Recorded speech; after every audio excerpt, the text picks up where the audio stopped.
11th question is going to be about the central part of the cities are in different countries, different from each other, and they are guided by cultural, economic, and social factors. And that is the question. Now understand the meaning of this question. The first part is why is it that this question can be asked? This question can be asked as we talked about that the city center is dynamic and keeps on changing. That's number one. Second is what is the meaning of this question? The question goes on to essentially ask that the city center of different countries, different continents, they all are different. And if it is that they are going to be different, then what are the factors that are responsible for making this type of differences in them? And the more amount of an emphasis is going to be on the social and the cultural aspects. Thus, this will be an answer that will be structured. The answer must go on to begin with a structure with an introduction.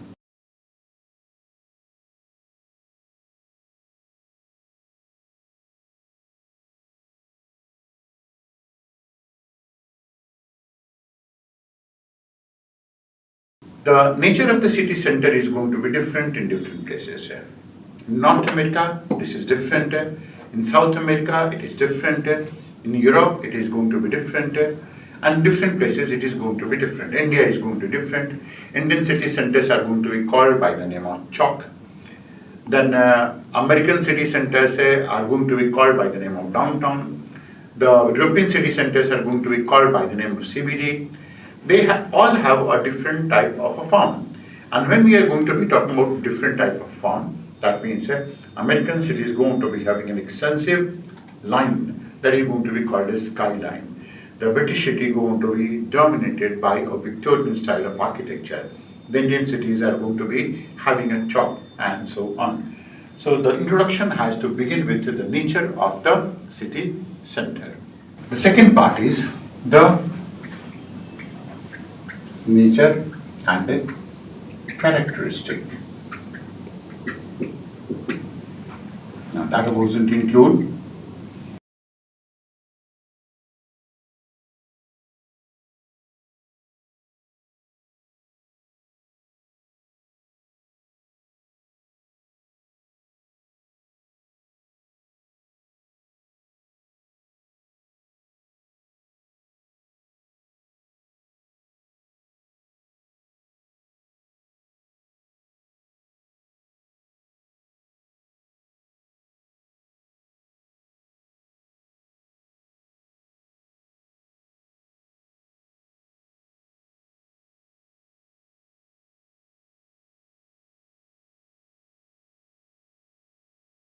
now, across all of them, the nature and characteristic of the CBD.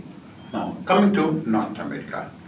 The North American city structure and the city center is going to be dominated by a skyline. That is, it is called as the dead heart of the city. Now, dead heart basically means that this is a place where no one lives at all. No one lives at all. It's completely meant for commercial functions, no residential function at all. That means during the night it goes on to become completely dead. That's the reason it's going to be called by the name of dead heart of the city. The second of this characteristic in this case is going to be having a skyline because it goes on to be dominated by offices. Consequently, it goes on to be having a very high skyline. That means that is, the buildings are very, very tall in this place, very tall to an extent of something like some 100-story buildings, 200-story building. And any one of you who know that the World Trade Tower was essentially 100-story building in that place, which was ravaged by the Islamic terrorists in that place. So the dead heart of the city is going to be having a characteristic that is going to be completely dominated by offices and skyline. That is the nature of the North American cities, and that speaks about the culture of the place. The culture is effectively going to be, that is, these are the people who are very, very thoroughbred professionals. They go on to differentiate their emotions very well in general. So when they come to work, they come to work. When they go for enjoyment, they're going to completely switch themselves off in this manner. The city center does not have a residential function. The second is coming to Europe. Europe has a mixed land use.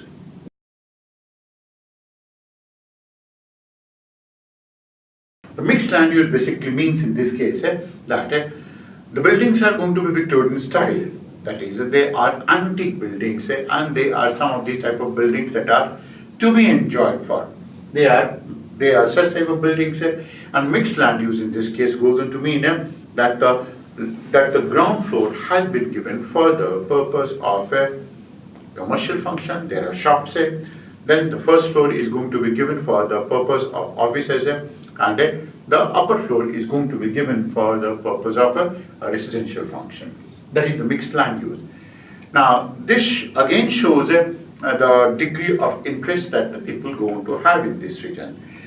The European people are effectively guided by the fact that the city center must go on to have all those architectural styles. They are hooked onto that style, and they are not willing to leave that place for only commercial function. They enjoy being in that place. They enjoy watching that architecture as well. Russia is completely different because in Russia it is going to be a square. It's not only Russia, it is going to be communist countries. Russia is going to be, in this case, analogous to that of communist countries. It has a square, it has an open square in that place. That means that is a place, the city center is marked by such type of a square like Tiananmen Square in China. It goes on to be Red Square in Moscow. Both of these are analogous to that. And that square was essentially in front of the palace. That square was also known for, keeping parades in that place and for allowing certain type of parades to take place in that region as well. That is the nature of the Russian city center. India and South Asia, essentially we are going to be talking about Pakistan and India, two of them, because for all practical purpose, both of these countries have been together and they are together. Pakistan at one point of time was part of India itself till the British and the other people divided it. In these places, the city center is going to be having a chalk. That's one part. And then these cities, people enjoy living in those type of cities. This is a place which is going to be completely kicking and alive. You will going to find such type of chalk like in Varanasi, Godaliya chalk. You're going to be having it in Patna as well. There is in Patna city also. You're going to be having it in Chandni Chowk, in the form of Chandni Chowk in Delhi as well. There is one. Most of the city going to be having a dual function. This dual function is effectively meaning that it goes on to be having both. One that is a commercial function and the other is going to be residential function. That is a part of it. So it is going to be found in Lahore, it is going to be found in Delhi, it is going to be found in Hyderabad, it's found in Karachi, it's found in Varanasi, it's found in Patna, in all of those places. Except for those of the cities which go on to be completely dominated by any type of completely dominated by a colonial influence, like that of Mumbai, which has been a completely colonial city, and Kolkata has been a completely colonial city, and so has been that of Chennai. Islamic countries don't going to be having that type of a differentiation, but then that is they do go on to harp mostly on the building of a social capital. Now, it is this social capital that is largely responsible for allowing all of those people to congregate, to live in the central part of the city. It is this social capital that has allowed the city center to become a hub of all activity. Now, this is something that you're going to find in Marrakesh, is something that is in Casablanca, is something that is going to be found in Riyadh, all of these city centers also, although some of them do going to be having a completely commercial function, but then wherever there is some degree of a traditionality involved, like in Ankara, in Turkey, that is one part that is easily visible. The third is skyline variation.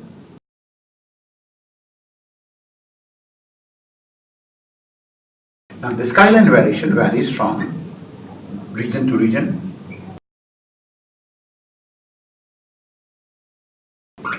North America is different. Europe is different.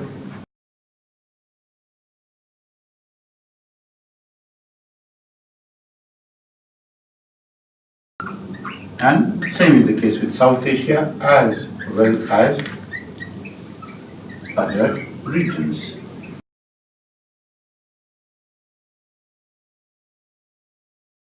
Skyline essentially conveys some idea about the height of the buildings.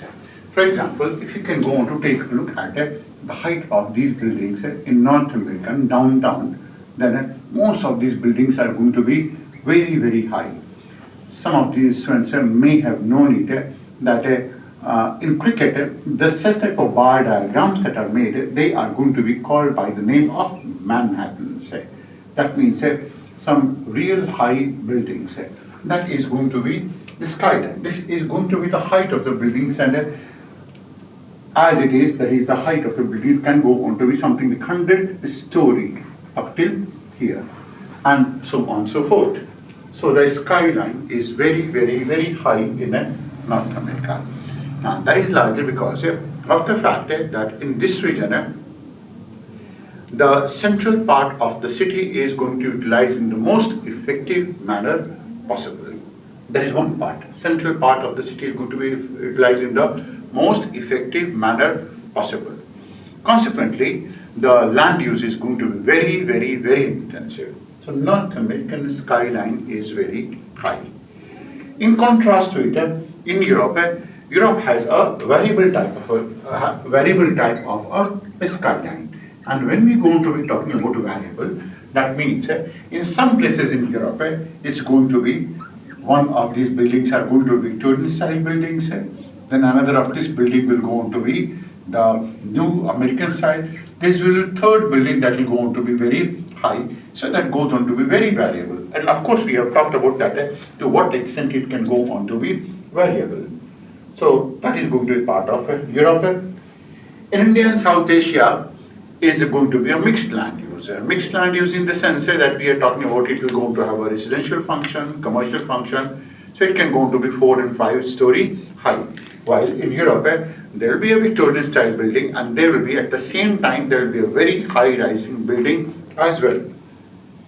Other regions, that means it's going to be in Russia, and when we are going to be talking about Russia, then that goes on to be very different. As we have talked about, that is the central part of the city is going to be dominated by a Russian palace. It is this palace that goes on to maximum 3-4 story high, and it is distinctly different from that of American buildings. American buildings can go on to be really, really high, and Russia has still retained its old charm in this case.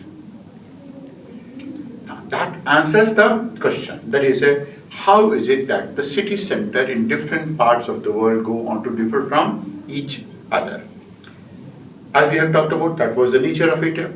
Now, most of the students are going to be talking only about certain things like the North American cities, the skyline will be high, but they will not be in a position to give reasons behind it. What the examiner will be looking for will be a reason. Why is it that in some places these skylines are high, the city center is going to be having a dead heart, and why is it that there will be open a square as well? Now this is what exactly will be the expectation of the examiner, and that's what the student has to look for. An extension of this question can go on to be in the form of not only city center, but it can go on to be for the whole of the city structure. Remember, not only city center, but it can be for the whole of the city. That means what are the factors that not go on to affect only the city center? That is what we have talked about. It can go on to be the city structure. Now, dealing with city center, we discussed 3 aspects. First was, we discussed introduction. Second was, we talked about the nature of the CBD. The third was, we talked about the skyline variation. When it is going to be encompassing city structure, then the talk has to be extensive, and that will go on to include other than that. That means other than 1, 2, and 3. It will go on to include the fourth one, that is going to be residential structure.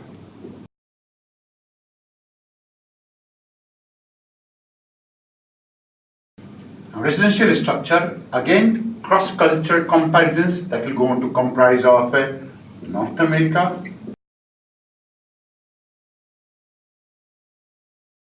in Europe, in Asia, particularly Russia. It's going to be in Middle Eastern countries, and of course in India. How is it that the residential structure in all of these 4 regions will be different, and how is it that they will go on to be influenced by a variety of type of cross-cultural comparisons? This residential structure has a cross-cultural comparison. Residential structure means which is the place in the city where the elite go on to live, which is the place where the poor go on to live, which is a high-class residential area, and which is the one center that goes on to be a place which is going to be inhabited by workers. Now, in general, North American cities are going to be affected by counter-urbanization and suburbanization. That goes on to make the North American residential structure very different. Now, counter-urbanization, suburbanization means that in North America, the tendency of the people is to move away from the city center. Now, why is it that they go to move away from the city center? That's associated with the culture of the place, and that culture can go to be, one of them is, there is mostly people who like to build their careers, they go on to live in the city center, because that is the place which is going to be closer to almost every type of economic activity. It doesn't go to entail too much amount of transportation. The pubs are closer in that place. There's hardly any transportation involved. It's the city center. Every type of an amenity is also going to be available in that region. Gradually, as they go on to start living with their girlfriends, they go on to move away. And when they go on to marry their girlfriends, if at all they do, then they go on to start moving towards the peripheral regions. And if they go on to have some kids, then they will go on to have a bigger apartment. They'll again go on to move again towards the periphery. And when their kids will go on to grow, they will again start moving towards the peripheral regions of the city.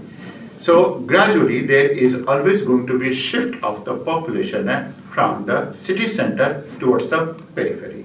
This is what we have been calling it as a suburbanization. That is the urbanization of the suburban areas, or counter-urbanization. This has affected North American cities majorly.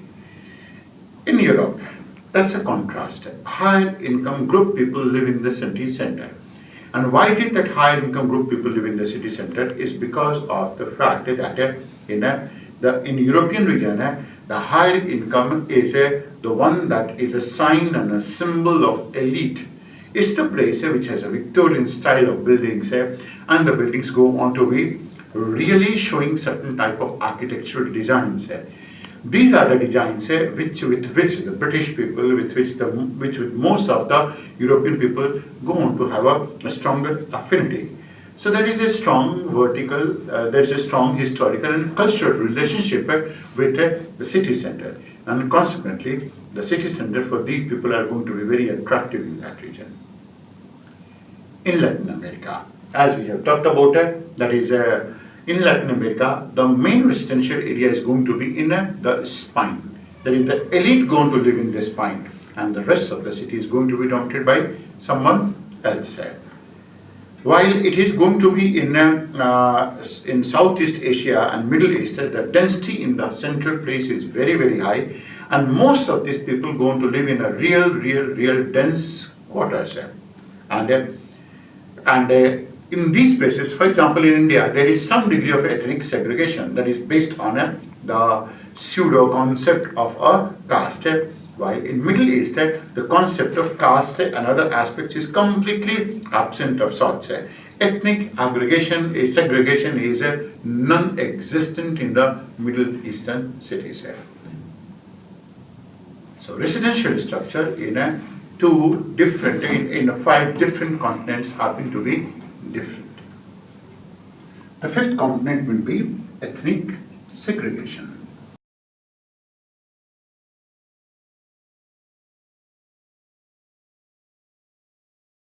This ethnic segregation that can be in US, can be in Canada, that can go on to be in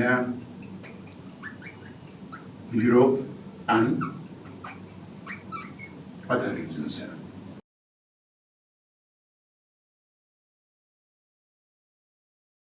In USA, ethnic segregation is very marked.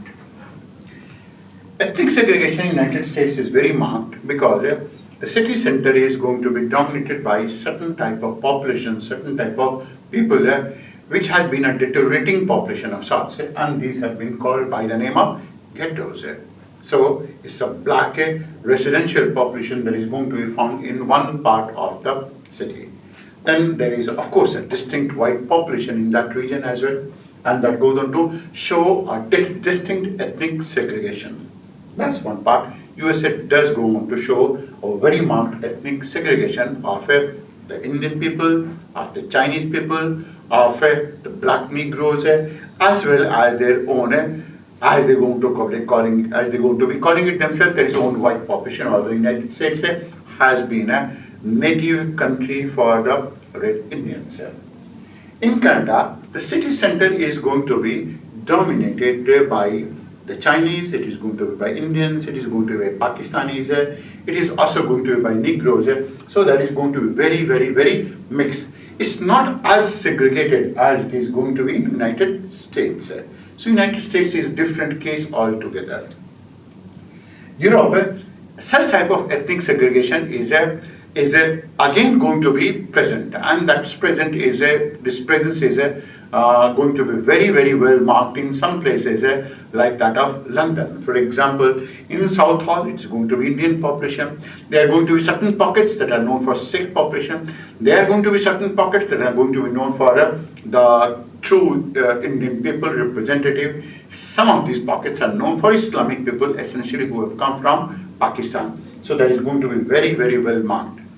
Such type of ethnic segregation was not a major characteristic of the European cities, but it has gone on to become a major characteristic in European cities, particularly in Germany. In some places, Germany has been very, very marked example. In France, because these are some of the countries that have invited some of these immigrants from other countries.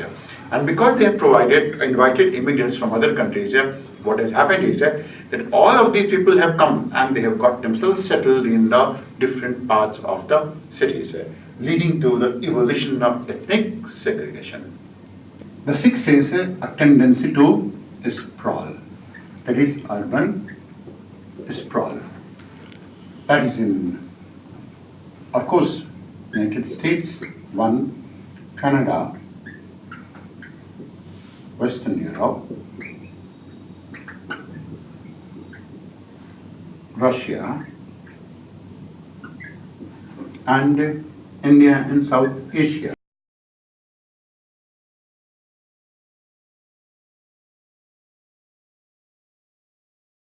United States sprawl is very, very rampant. Sprawl means that is a city is allowed to spread itself out. That is called as sprawl. So tendency for sprawl exists in that region, and such type of sprawl is encouraged by the American government. And when this has been encouraged, it also goes on to allow for the evolution of an existence of both of a government regulation to an extent. That means anywhere where the American government takes certain type of interest, they're going to charge what we're going to be calling it as a betterment levy. So they do go on to be charging some betterment levies out of this place. That is United States. In Canada, unlike United States, the tendency for a city to sprawl has been regulated. It is not that a city can go to sprawl itself as much as it can like to get itself there. So that is going to be, this is one part that is going to be distinctly available in that region. Sprawl doesn't going to exist as much as it can go on to the United States, where the people can go to come from a good amount of a distance from their sprawl, from the suburban regions to attend their offices. In Western Europe, sprawl doesn't going to exist in general. The tendency doesn't going to be there, except for some of those cities in some of these countries, like it is going to be in Stockholm, that is going to be in Sweden. Sweden has a distinct tendency for it to sprawl, that means to spread itself out. But it's not so much in London and in other places. It is not going to be in Berlin, it is not going to be in Bonn. That's largely because of the factor that is the people still congregate in the city centers, and even if some sprawling developments going to be taking place, they go on to be taking place associated with the new population which go on to make up for ethnic segregation in the region. In Russia, sprawl is a recent phenomenon. It's a very, very, very recent phenomenon. And not to talk about India, that is, Indian cities of late have started sprawling, and there has been a tendency among the Indian population to spread themselves out, aided by technology, aided by transport and communication, and aided by the government policy as well. So Delhi has sprawled itself all the way to the remotest sections of Greater Noida and to Gurgaon and to Haryana and to other places. So Delhi is completely sprawling, and the same thing that one can go to find in Mumbai as well. That is the tendency for a sprawl goes on to exist to as far as Alibag, Uran, Panvel, in all of those places. And this is a recent happening, and they have been guided generally and mostly by the American ethos. Of course, they have not imitated it, but some of this type of economic growth aspect that has taken place that has prompted people to follow that type of a lifestyle. Now, in this question, we have been talking about, there were two questions related. One was on city center and another was going to be in the city structure. In both of these places, the emphasis that the examiner will go to look for is whether the candidate is in a position to analyze it or not. If the candidate is not in a position to analyze it, why is it that sprawl goes on to evolve? Merely writing that it has been sprawling doesn't serve so much amount of a purpose. City centers, as we have talked about, that we are always changing, consequently the topic is significant. Second part is the mistake that the student is likely to make here is going to be in the sense that they will going to write only facts. The expectation of the examiner will be to seek an analysis from you, and your USP will go on to become from recent examples. Now that is what is to be looked for.